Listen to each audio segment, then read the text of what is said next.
Fact number 1, क्या आपको पता है कि प्लस साइन जो हॉस्पिटल में यूज़ होता है, प्लस सिंबल, उसका यूज़ क्या है और वो कैसे आया और उसका मीनिंग क्या है। तो दरअसल जो ये प्लस साइन है उसका असलियत में नाम है द रेड क्रॉस, जो कि एक वॉलंटरी ऑर्गेनाइजेशन द्वारा मेडिकल फील्ड में बनाया गया था। और ये बनाया था हेनरी डोनाल्ड ने 150 साल पहले, यानी कि 9 फैब 1863 में ये बनाया था। जी हाँ दोस्तों, 9 फैब 1863 में। और आज की तारीख में ये सिंबल को रेड क्रॉस के नाम से कोई नहीं जानते, बल्कि ये प्लस सिंबल के नाम से ज़्यादातर जाना जाता है, जो मेडिकल फील्ड में आने वाले हर एक चीज़ पे होती है, जैसे कि hospital, nursing homes, clinics, dispensaries, ambulance etcetera. और इसी के साथ और भी यूएस में भी एक ब्लू क्रॉस करके ऑर्गेनाइजेशन बना था, बट ये इतना फेमस नहीं हुआ जितना कि रेड क्रॉस हुआ था। तो ये था प्लस सिंबल का लेटेस्ट फैक्ट।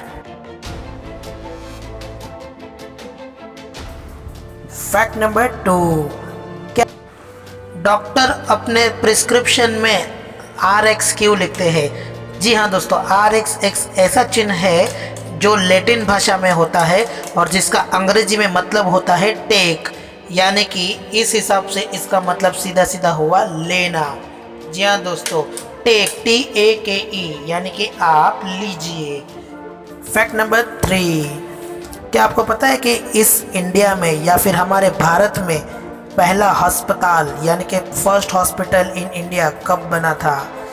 जी हाँ दोस्तों, मद्रास प्रेसिडेंसी में ही पहले ब्रिटिश अस्पतालों को 1664 में फोर्ट सेंट जॉर्ज में स्थापित किया गया था, जो विशेष रूप से ब्रिटिश आबादी के लिए था।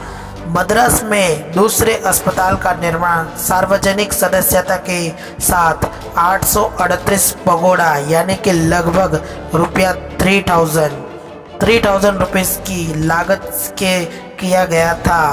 कंपनी ने इस अस्पताल को अधिग्रहण किया और 1690 में अपने अस्पताल का निर्माण किया। इसे टस्कन शैली में लगभग 2500 पगोड़ा की एक सुंदर इमारत के साथ किले के 49 जेम्स स्ट्रीट में स्थापित किया गया था। सन 1772 में, एक सदी बाद, अंग्रेजों ने मद्रास जनरल हॉस्पिटल नाम से एक और अस्पताल का निर्माण किया। अस्पताल के नाम से पूरे भवन का रिकंस्ट्रक्शन 1859 यानी कि 1859 में पूरा हुआ था, और जिसका ओरिजिनली नाम गिरा था मद्रास जनरल हॉस्पिटल। जी हाँ फ्रेंड्स, यही है first Indian hospital, Madras general hospital. Fact number 3, क्या आपने कभी देखा है कि डॉक्टर्स अपनी हैंड राइटिंग इतनी ख़राब क्यों लिखते हैं? तो कभी आपने गौर किया है कि डॉक्टर्स की हैंड राइटिंग इतनी ख़राब होने के पीछे क्या वजह हो सकती है? दरअसल डॉक्टर की हैंड राइटिंग सबसे ख़राब होती है क्योंकि सभी डॉक्टर्स की हैंड राइटिंग ख़राब नहीं होती है। ये मैं आपको सबसे पहले बता देता हूँ। 1% से 5% तक के डॉक्टर्स की हैंड राइटिंग अच्छी होती है, बट ज़्यादातर डॉक्टर्स की हैंड राइटिंग ख़राब होती है। वो इसलिए होते हैं क्योंकि डॉक्टर्स को पढ़ने के लिए बहुत सारा अभ्यास करना पड़ता है, लिखना पड़ता है। उनको ये एक कॉमन रीज़न है, उनको बहुत सारे एग्ज़ाम्स पास करने होते हैं और उनके ऊपर बहुत सारा वर्कलोड होता है।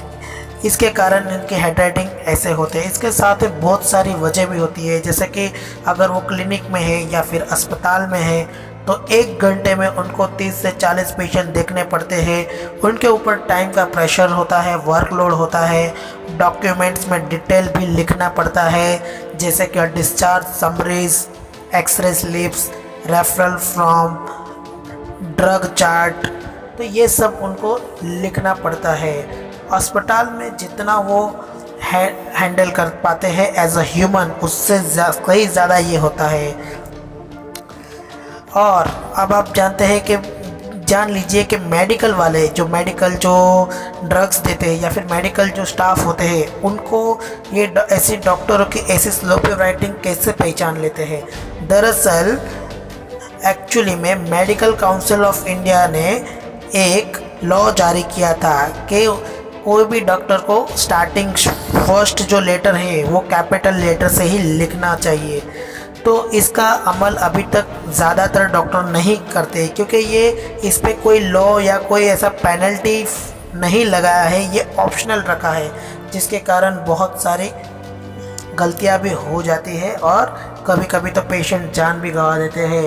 बट मैं एक ट्रिक बता देता हूँ कि किस तरह से ये जो मेडिकल स्टाफ है, जो आप मेडिकल स्टोर में दवा लेने जाते तो वो किस तरह से वो राइटिंग को पढ़ लेते हैं। दरअसल वो जो पहला शब्द है वो लेते हैं, वो पढ़ते हैं, और जो आखिरी शब्द है वो पढ़ते हैं, तो उनको एक आइडिया आ जाती है और वो तकलीफ़ भी जो है पेशेंट को वो भी देख लेते हैं, और उनके साथ में जो दवा कौन सी आती है, ये लेटर से स्टार्ट होने वाली, जो फर्स्ट लेटर से स्टार्ट होने वाली और लास्ट लेटर में जो है उससे स्टार्ट होने वाली दवा भी यही है, उससे वो गैस करते हैं और वो दवा दे देते हैं। इसके चलते बहुत सारे प्रॉब्लम्स भी कभी कभी आ जाते हैं। इसीलिए ही मेडिकल काउंसिल ऑफ इंडिया ने ये लॉ जारी किया था, बट अभी इसका कोई भी किसी भी तरह से कोई यूज़ नहीं कर रहा है। और एक बड़ी चीज़ है माइंडसेट ऑफ डॉक्टर्स, या आप कह सकते हैं ह्यूमन मेंटालिटी, क्योंकि ह्यूमन की एक मेंटालिटी होती है कि अगर वो कितने भी ख़राब अक्षर वाले डॉक्टर से मिलते हैं तो वो समझते हैं कि वो बहुत बड़े डॉक्टर है, बहुत ही एक्सपीरियंस डॉक्टर होते हैं। तो डॉक्टर्स क्या करते हैं, जिनकी हैंड राइटिंग अच्छी होती है, वो अपना बिजनेस बचाने के लिए या फिर पेशेंट से कंटिन्यू रखने के लिए वो भी अपनी हैंड राइटिंग ख़राब बना देते हैं। तो ये थे कुछ इंटरेस्टिंग फैक्ट्स। अगर वीडियो पसंद आया है तो इसे सब्सक्राइब कीजिए, शेयर कीजिए ताकि लोगों तक पहुँचे, और लाइक कीजिए वीडियो।